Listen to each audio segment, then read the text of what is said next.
facts, not fear. There are now more than 100 cases across the country. The coronavirus is here in the U.S. California now under a state of emergency. We're cutting through the clutter with the practical information you need to know. Experts recommend washing your hands regularly. The precautions you should and should not take. Do not touch your face. And what health officials are doing to slow the spread. Coronavirus, facts, not fear, starts now. And thanks for joining us on this edition of Coronavirus Facts Not Fear. I'm Teresa Estacio. We have breaking news here on the West Coast. A cruise ship carrying at least 19 people infected with coronavirus is docking in the San Francisco Bay Area. It is pulling into the Port of Oakland. More than 3,500 people are on board the Grand Princess cruise ship. California Governor Gavin Newsom turned the boat around last week. This after a person who had previously been a passenger on the ship died from coronavirus. Charles Clifford, live in Oakland, with the very latest details for us. Charles, where can you see the ship now?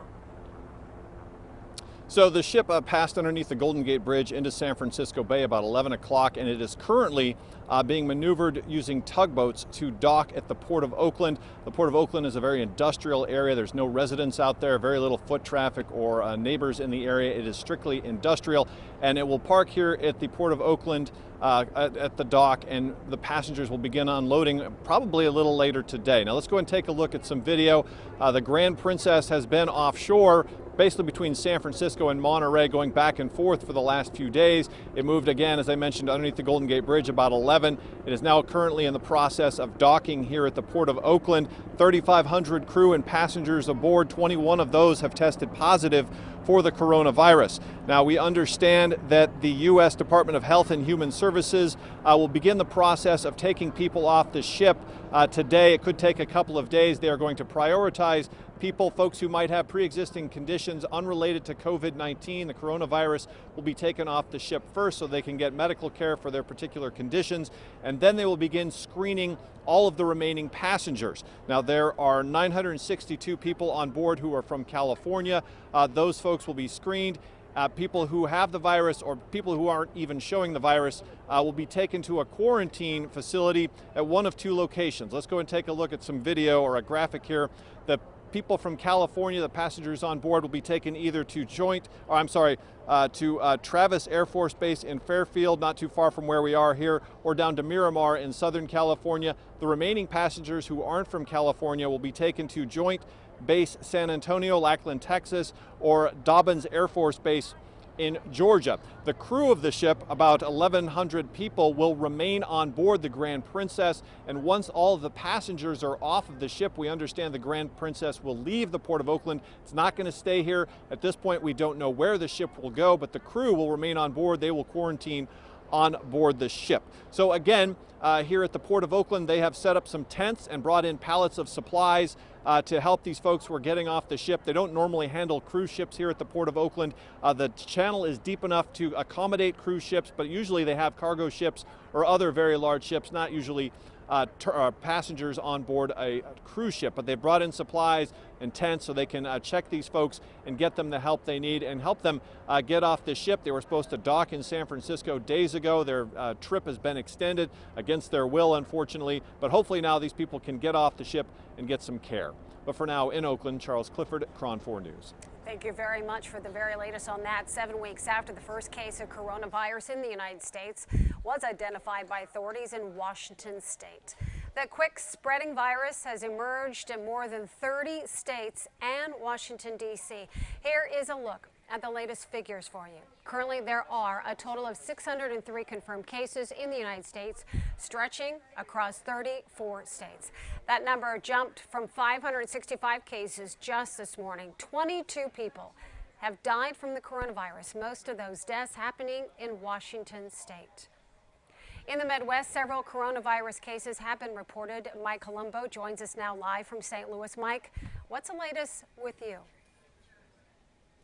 Well, we have one confirmed case here in the St. Louis area, but right now we are following another development, and that is another possible case. We are learning from people with Bear, a facility here in St. Louis County, that there may be an employee who has the virus. That employee is being tested right now. On Sunday evening, Bear sent an email to employees explaining that a person there is being tested by the Missouri Department of Health, and that person is cooperating with the investigation. They are providing locations that they have been, as well as the names of people that they may have come into contact with. That is a 14-day self-quarantine for that person. As of Monday, however, it has not been confirmed that this employee at Bear has the coronavirus. In addition, Bear has ordered that the facility wipe down with all of the special chemicals that are being used in facilities across the country. Also, any of those commonly touched surfaces like doors or handrails getting special treatment. Now, this possible case coming on the heels of big news yesterday in the St. Louis area, our first confirmed case here in Missouri, and that involves a young woman who had been studying abroad in Italy.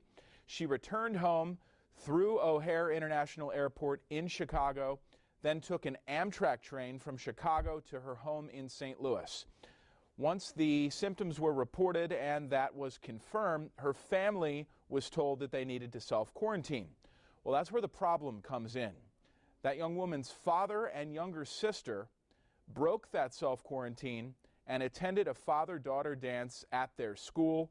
Our reporter Catherine Hessel is reporting from that school with more details on this case. Saturday night, the Ritz was filled with fathers and daughters from Villa Duchesne for their father-daughter dance. In attendance were two family members of the St. Louis County woman who's been infected with the coronavirus. Now today, Villa Duchesne and Oak Hill School are closed.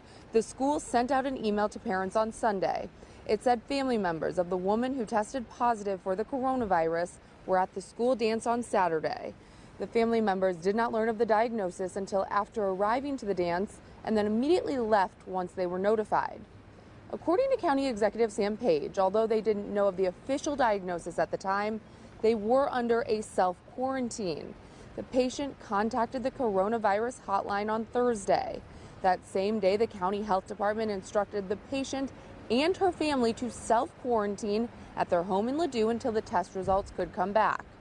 Page says the way the family has reacted to the situation is a tale of two reactions. It's a study of how people should and should not react to the coronavirus. And as a result, the county health directors informed him today that he must remain in his home, or they will issue a formal quarantine that will require him and the rest of his family to stay in their home by the force of law. Now, the Kirkwood School District also sent out an email to parents that read in part, individuals connected with the Kirkwood School District were in attendance at the dance. At this point, the spread of COVID-19 in our area has not reached a point where health officials are recommending we close schools. However, should that become necessary, I'm prepared to do so, and we are making plans for how we would continue the educational process to the greatest extent possible. Now, the woman with coronavirus tested positive after returning home to St. Louis from studying abroad in Italy. Reporting in Clayton, I'm Catherine Hessel. And as we mentioned, you heard there our reporter Catherine Hessel saying that the young woman had returned from Italy. Well, when she got back to the States, she took the train from Chicago to St. Louis. And as a result of that, Amtrak now taking measures to ensure that that train and other trains that the young woman may have possibly traveled on are clean. That is why crews began cleaning the train stations in Chicago and St. Louis. The train has also been taken out of service for cleaning. It is unclear how the patient got from the airport to the train station. Amtrak is working with public health and emergency management teams to investigate. So we've told you a bit about the situation here in Missouri, a little bit more about how it impacted travelers in Chicago. Let's focus a little bit more on that Chicago impact. Illinois having 7 cases so far, that number expected to grow. And a school in Chicago also closed for cleaning today because a student recently came into contact with someone who has COVID-19. Reporter Eric Runge has details. The school sent out a note saying that a student and their family had been in contact with someone with COVID-19, and that student was at school as of Friday. They are now in a 14-day quarantine at home. So far, neither the student or their family is exhibiting any symptoms of the virus. Still, the school decided to go ahead and shut down the school for the day to get it disinfected with a deep clean. This is the second school in the Chicago area now closed due to the virus. Vaughn Occupational High School is shut down until the 18th of March after a teacher's aide there tested positive for COVID-19.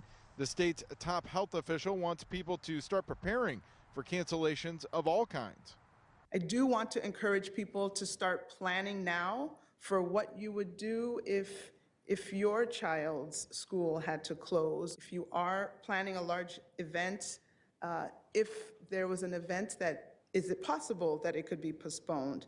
Are there alternate modes of transportation if your preferred method of transportation was not available? While we were here this morning, we ran into a man who came to Loyola Academy for a meeting for prospective students. We did not see anybody, no students, no staff, no teachers, and we are wondering if this is really Loyola Academy.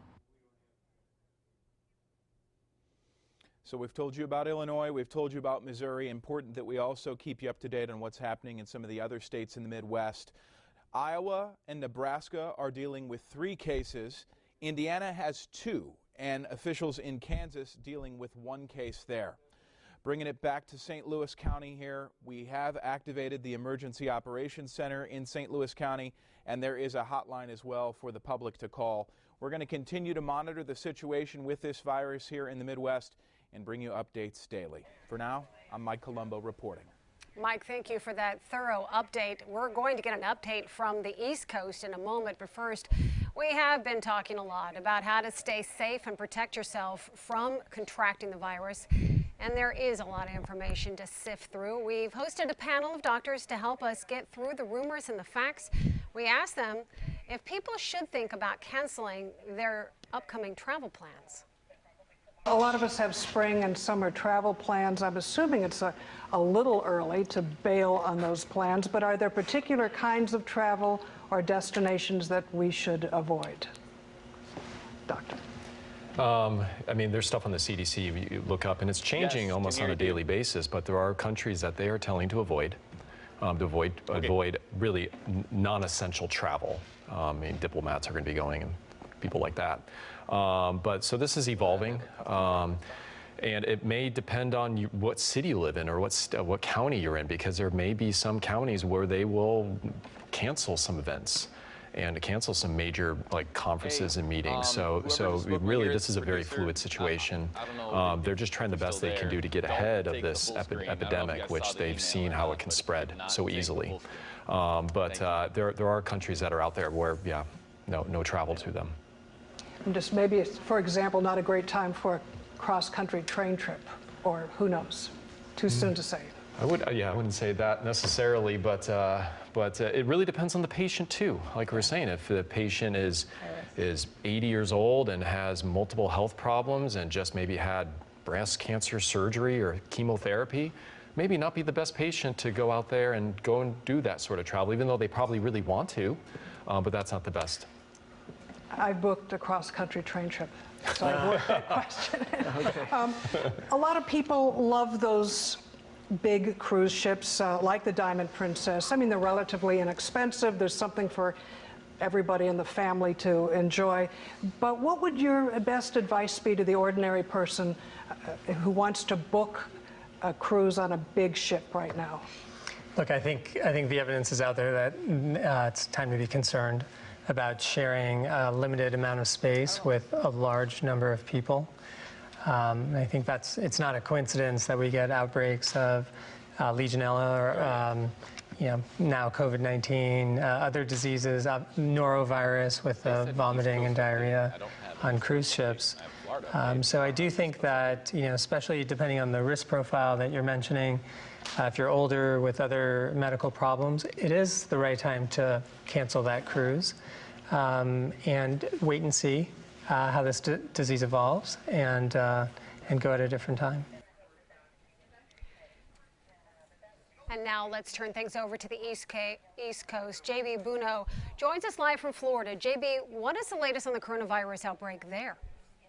Well, Tricia, I can tell you that everything is changing. It feels like every moment, every hour, there's a new advisory coming out or a different recommendation from a different agency. So we're trying to stay on top of it as best as possible. What I can tell you right now is that we've had 2 fatalities in the state of Florida where we are, 12 cases overall, but 5 of those cases are actually Florida residents that are in Washington state. As of right now, 115 tests here in the state of Florida are pending. So we're waiting on the results of that, and we're waiting to hear from Governor Ron DeSantis here in the next couple of hours. The real wrinkle with the state of Florida, of course, is how much international travel that we have, and well, domestic travel and international travel, with all the beautiful weather that we have here this time of year, from being the theme park capital of the East Coast with Disney and Universal and other theme parks in the Orlando area, from all of our beautiful beaches, but then additionally, the cruise ports that we have here in Florida. Of course, the CDC issuing their warning against going on cruises, especially for those who are elderly or have compromised immune systems. We have some of the most active cruise ports in the world, from Miami to Cape Canaveral to right here where we are at WFLA in the state of Tampa. Now, one ship, the Carnival Paradise, departed Tampa earlier today, and we were actually able to catch up with a few folks who decided to go forward with their vacation. A couple from New Zealand, they're going to be going into self-isolation the moment that they get back from their cruise here out of Tampa. And then also a Florida woman who had originally thought of canceling. And then we're going home, and then we've got enough supplies at home that we are going to self-isolate, because we live in the country. We can still do our work because we work for ourselves. We can still do, and we don't have to see anybody. We won't go and visit any of our older relatives, just in case, for fear that we pass it on, because the symptoms, they say, you know, you could get it on the 14th day of isolation, and we would hate to pass it. I know that Carnival gave us a $150 onboard credit to not cancel. Does that convince you not to cancel? No. We took lots of hand sanitizer. Here in Florida, Governor DeSantis has been chatting with President Trump, and we're being told that we're going to get some kind of a significant update at 5 o'clock Eastern with Governor Ron DeSantis' press conference at that time. Here at our station, we've had a ton of various experts coming in, and of course, they're trying to separate all the fact from misinformation that's out there on the internet right now, trying to dispel some of the myths that we're having here, not just in the state of Florida, but elsewhere across the country. But we're paying close attention to that 5 o'clock press conference by Governor Ron DeSantis in Florida for applicable information from all the correct agencies here in the state of Florida pertaining to COVID-19. Thank you so much. We are going to be checking in also in Washington, D.C. in just a moment. But first, we want to hear again from our panel of doctors. We asked them about the precautions. What precautions you should be taking, you and your family, if you absolutely must travel right now. A lot of us have spring and summer travel plans. I'm assuming it's a little early to bail on those plans, but are there particular kinds of travel or destinations that we should avoid? Doctor. I mean, there's stuff on the CDC you look up, and it's changing almost on a daily basis, but there are countries that they are telling to avoid really non-essential travel. I mean, diplomats are going to be going and people like that. But so this is evolving, and it may depend on what city you live in or what county you're in, because there may be some counties where they will cancel some events and to cancel some major conferences and meetings. So really, this is a very fluid situation. They're just trying the best they can do to get ahead of this epidemic, which they've seen how it can spread so easily. But there are countries that are out there where, yeah, no travel to them. And just maybe, for example, not a great time for a cross-country train trip, or who knows? Too soon to say.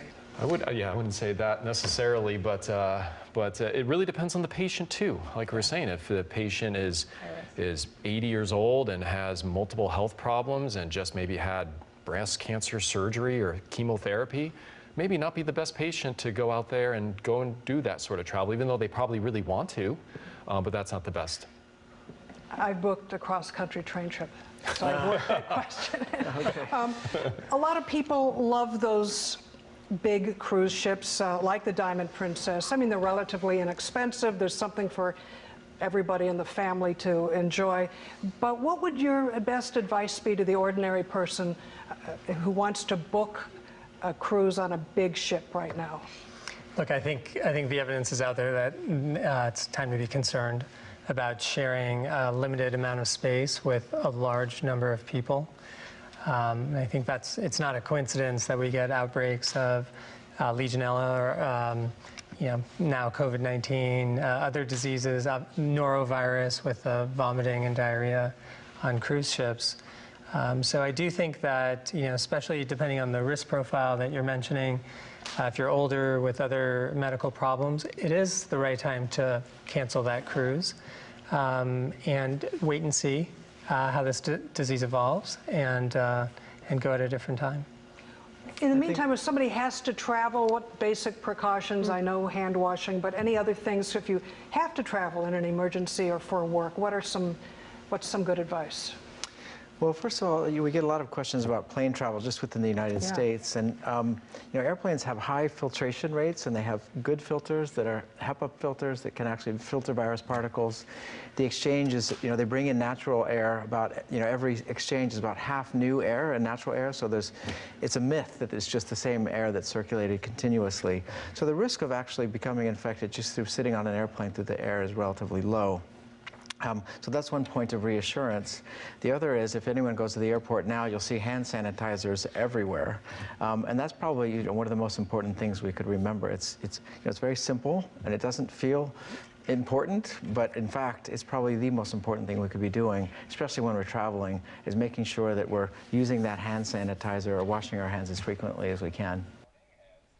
Stock markets, well, they are dropping fast due to coronavirus fears. Trading stopped briefly on Wall Street today as the Dow plunged more than 2,000 points. Here is a look at the numbers right now, and you can see what they are doing, and they are down, dropping down throughout the day.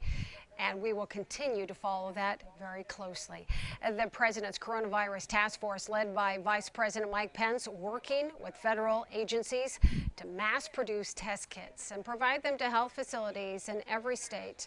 Meantime, Vice President Pence and Health Human Services Secretary Alex Azar are working to calm the public and the markets. Joe Khalil joins us now with the very latest on the coronavirus response in Washington, D.C. Joe, what can you tell us?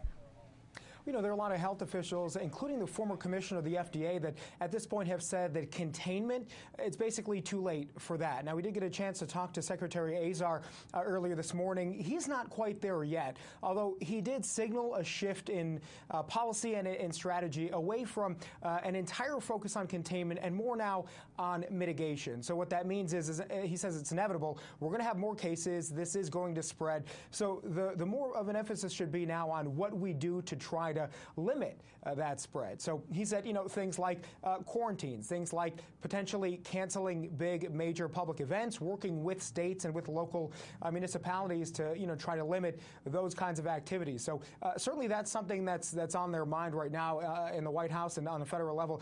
It's also important to note that, we are now going to get a number of test kits, millions or so. So we're going to see more testing for the coronavirus this week than we have in all of the weeks leading up to this week combined. Now, what that's likely going to do is we're going to see more cases. We're going to see more confirmed cases of this, not because the virus is spreading more aggressively than it has been in the past, but simply because now that we're testing for it, we're going to be more aware of more numbers of cases. So Secretary Azar is certainly aware of that. He says that is an inevitability that they are dealing with now at the White House. They're sort of trying to control the messaging from the White House, trying to make sure that the American public isn't overreacting while at the same time, taking this seriously enough. So he's not giving up on total containment, but certainly the mitigation efforts are the important ones. And also important to mention, as we're watching now, the dock of the Princess cruise ship there right off the coast of California, as those crew members will stay on board quarantined, and all the passengers are going to be let off. The ones who are from California will stay in quarantine in California.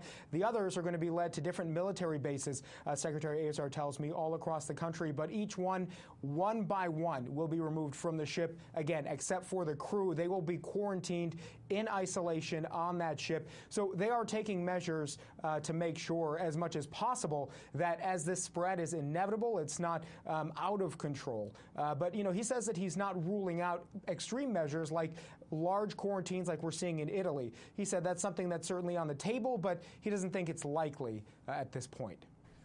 Joe, such important information. Thank you so much. And before we go, we want to get some more answers from our panel of doctors. They talked to us about the best ways to protect yourself and your family from coronavirus. Back to practical everyday stuff, a lot of people rushing out to get antibacterial soap. My question is Purell, for example, really better than good old Ivory when it comes to hand washing and dealing with this?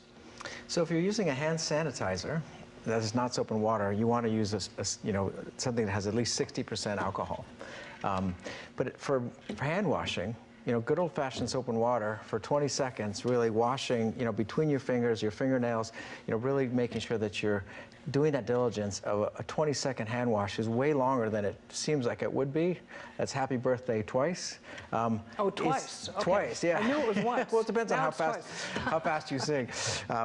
But so regular soap and water is, if you're actually washing your hands appropriately, is sufficient. And if you're using hand sanitizer, it needs to have at least 60% alcohol. Are there supplies that people should be picking up in reasonable quantities? I find it kind of ironic because some of these supplies are supplies I already have for the fires, or the supplies I have for earthquake preparedness. It's literally similar supplies, honestly. It doesn't really change. I mean, perhaps the supplies like just, basic acetaminophen, Tylenol, having enough water in the house to last probably for about 2 or 3 days. Until someone can visit you and drop off water. I mean, in case you get quarantined, that's really the key thing, is perhaps having enough supplies in case you're quarantined. But yeah, you really should already have the supplies. The only supply we're recommending patients have is if you have a chronic illness that needs medication management. We are recommending that people have 2 weeks supply of that medicine. So, for example, if you have asthma, making sure you have enough inhaler to get you through 2 weeks, or diabetes, making sure you have enough insulin to get you through 2 weeks. So just that's the only thing that we have been recommending members make sure that they have on hand. And we've talked with our water district to say, are there any scenarios here where you can imagine that the water supply itself would be affected in terms of what's coming through the taps? And there are no scenarios. I mean, as serious as this is, I think our water supply is intact. So I'm a little bit puzzled as to why people are hoarding water. That's for the earthquake. For the earthquake, yeah, for other. That's for the earthquake. That's it for this edition of Coronavirus Facts Not Fear. Make sure you tune in every day this week to get the latest information as we sift through the facts and the fiction of the coronavirus to bring you the very latest information. I'm Teresa Stasio. Thanks for joining us.